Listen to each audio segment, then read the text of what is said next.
la vérité sur les magiciens, Janis et Jambre, auxquels Moïse a été confronté. Les magiciens auxquels Moïse a fait face, Janis et Jambre, sont mentionnés dans le récit des magiciens du Pharaon, qui se trouve dans les chapitres 7 et 8 de l'Exode. Lorsque Moïse et Aaron ont confronté le Pharaon en Égypte et exigé qu'il libère le peuple de Dieu de l'esclavage, pour valider leur message, Moïse et Aaron ont accompli des miracles. Moïse occupait une place particulière dans l'histoire en raison du nombre extraordinaire et de la variété de faits miraculeux qui lui étaient attribués. Comme il est écrit, tous les pouvoirs et toute la grande terreur que Moïse a déployés nous ont appris que Moïse était inégalé dans le pouvoir et l'autorité avec lesquels il conduisait le peuple d'Israël. On nous dit qu'il n'y a pas eu de prophète semblable à Moïse qui se soit levé en Israël depuis cette époque. Cependant, il y a eu de grands dirigeants, prophètes et prêtres en Israël. Mais avant l'arrivée de Jésus-Christ, connu sous le nom de Messie, il n'y avait jamais eu un homme qui occupait tous les offices d'une manière aussi glorieuse que Moïse. Dieu a parlé à Moïse à travers un buisson ardent et l'a chargé de parler au Pharaon en son nom. Pendant le temps où Moïse était en train d'être mandaté, Dieu lui a accordé la capacité d'accomplir des miracles. Exode chapitre 4, versets 1 à 8.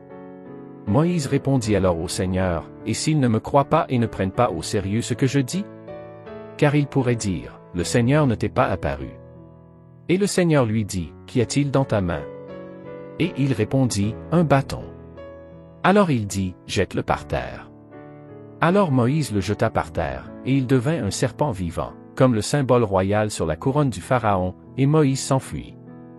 Mais le Seigneur dit à Moïse, « Tends la main et saisis-le par la queue. » Alors il tendit la main et le saisit, et il devint un bâton dans sa main. « Tu feras cela, dit le Seigneur, pour que les anciens croient que le Seigneur, le Dieu de leur père, le Dieu d'Abraham, le Dieu d'Isaac et le Dieu de Jacob, t'est apparu. » Le Seigneur lui dit aussi, « Mets ta main dans ton sein. » Il mit donc sa main dans son sein, et quand il la retira, sa main était lépreuse, aussi blanche que la neige. Alors Dieu dit, « Remets ta main dans ton sein. » Il remit donc sa main dans son sein, et quand il la retira, elle était rétablie et était comme le reste de son corps. S'ils ne croient pas en toi ni ne prêtent attention aux preuves du premier signe, ils pourront croire aux preuves du. Le deuxième signe, même avec les miracles de Moïse, il a fait face à l'opposition de Janis et Jambre. Dieu donna à Moïse et Aaron l'instruction de se munir du bâton d'Aaron lors de leur première rencontre avec le roi. En jetant le bâton d'Aaron par terre, Dieu était conscient que le Pharaon demanderait un signe. Après que Aaron l'ait fait, le bâton dans sa main se transforma en serpent. Le Pharaon ne perdit pas de temps à appeler ses magiciens, chacun d'eux étant capable de transformer son propre bâton en serpent. Le serpent d'Aaron avala les serpents utilisés par les magiciens, ce qui a dû être interprété comme un avertissement menaçant pour la cour du Pharaon, Exode chapitre 7, versets 8 à 13. Maintenant, le Seigneur dit à Moïse et Aaron, « Quand le Pharaon vous demandera de faire un miracle pour prouver votre autorité, vous direz à Aaron de prendre son bâton et de le jeter devant le Pharaon pour qu'il devienne un serpent. » Moïse et Aaron se présentèrent donc au Pharaon et firent exactement ce que le Seigneur avait commandé.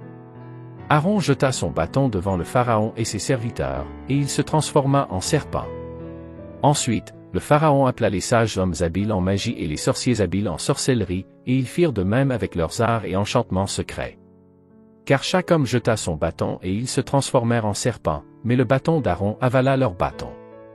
Pourtant, le cœur du Pharaon s'endurcit et il ne les écouta pas, comme le Seigneur l'avait dit. Les magiciens du Pharaon réussirent à accomplir des miracles 2 fois de plus, égalant les signes que Moïse et Aaron leur avaient montrés. La première plaie que Moïse invoqua sur les Égyptiens fut une plaie de sang. Les magiciens furent également capables de transformer l'eau en sang, comme l'avait fait Moïse avec le fleuve Nil, Exode chapitre 7, versets 19 à 22. Alors le Seigneur dit à Moïse, « Dis à Aaron de prendre ton bâton et d'étendre ta main sur les eaux d'Égypte, sur leurs fleuves, sur leurs ruisseaux, sur leurs étangs et sur tous les réservoirs d'eau, pour qu'ils deviennent du sang, et il y aura du sang dans tout le pays d'Égypte, dans les récipients de bois et de pierre. » Moïse et Aaron firent donc comme le Seigneur l'avait commandé.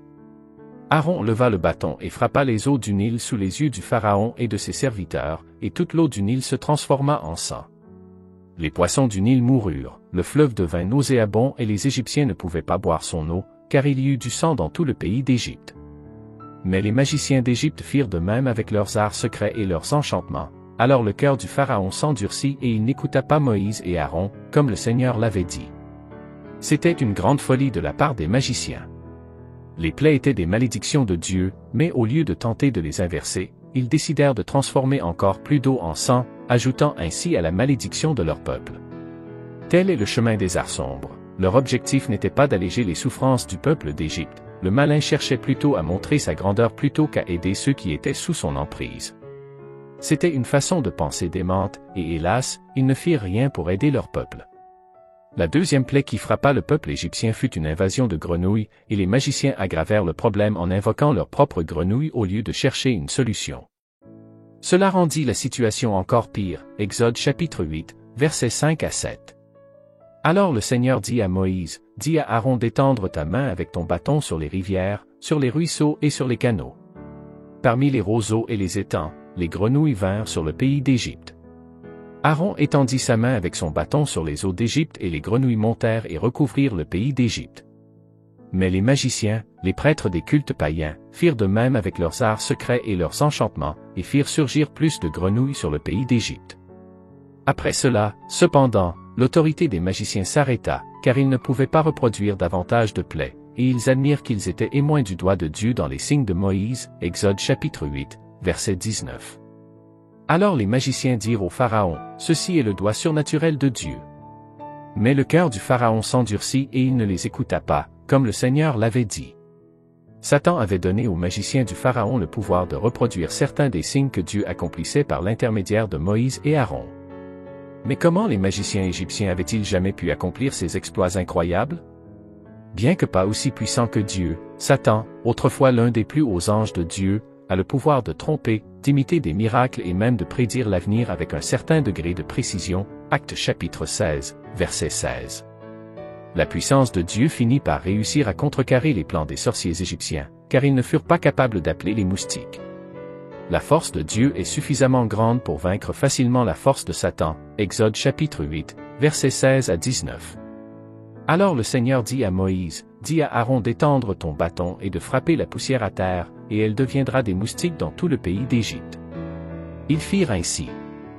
Aaron étendit sa main avec son bâton et frappa la poussière de la terre, et il y eut des moustiques sur l'homme et sur l'animal. Toute la poussière du pays devint des moustiques dans tout le pays d'Égypte.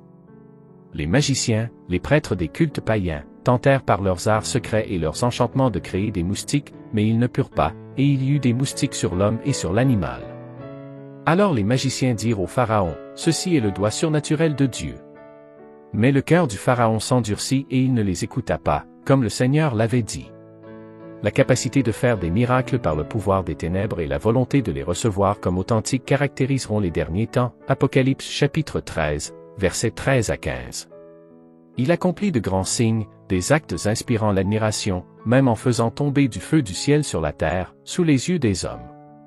Il séduit ceux qui habitent sur la terre par les signes qu'il lui a été donné de faire en présence de la première bête, disant aux habitants de la terre de faire une image à la bête qui a été blessée par l'épée et qui a revécu.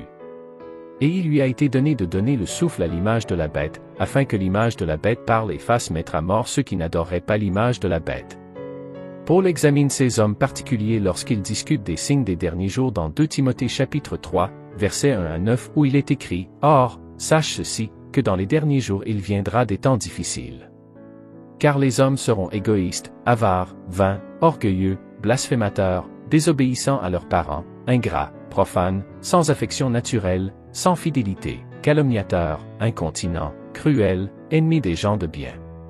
Traîtres, emportés, enflés d'orgueil, aimant les voluptés plus que Dieu, ayant l'apparence de la piété, mais en ayant renié la force. Éloigne-toi aussi de ces gens-là. De ce nombre sont ceux qui s'introduisent dans les maisons, et qui captivent des femmes à l'esprit faible, chargées de péchés, possédées de diverses convoitises, qui apprennent toujours, et qui ne peuvent jamais parvenir à la connaissance de la vérité. Et comme Janès et Jambres résistèrent à Moïse, ceux-ci de même résistent à la vérité, hommes corrompus d'entendement, et réprouvés quant à la foi. Mais ils ne feront pas de plus grands progrès, car leur folie sera évidente pour tous, comme le fut aussi celle de ces hommes-là. Et avec toute la tromperie injuste parmi ceux qui périssent, parce qu'ils n'ont pas reçu l'amour de la vérité pour être sauvés. Par conséquent, les miracles peuvent être utilisés pour prouver quelque chose de surnaturel, mais ils ne peuvent pas être utilisés pour prouver que quelque chose est vrai. Ces magiciens égyptiens étaient des hommes intelligents et érudits. Cependant, Paul observa qu'il n'avait pas la sagesse qui vient de Dieu. Certains d'entre nous sont émerveillés par tout pouvoir spirituel réel, bien que nous considérions attentivement qu'un réel pouvoir peut avoir une source sombre au lieu d'une source divine. Et même si un nouveau pouvoir semble avoir les réponses que nous recherchons, nous ne devons pas être séduits par lui, car les forces démoniaques peuvent se présenter sous les traits denses de lumière. 2 Corinthiens chapitre 11, verset 15. Par conséquent, il n'est pas surprenant que ses serviteurs se déguisent aussi en serviteurs de la justice, dont la fin sera conforme à leurs œuvres. Le mensonge de Satan a trompé le peuple de Dieu, y compris le roi Saul, en consultant des médiums pour rechercher la vérité. La vérité ne peut être trouvée que par la parole de Dieu, et sans elle, l'obscurité résulte.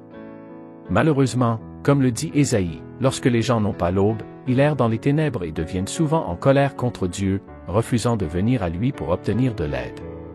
Satan n'est pas un ange de vérité. Les bons soldats de Jésus-Christ savent que Satan rôde sur la terre, cherchant ce qu'il peut dévorer.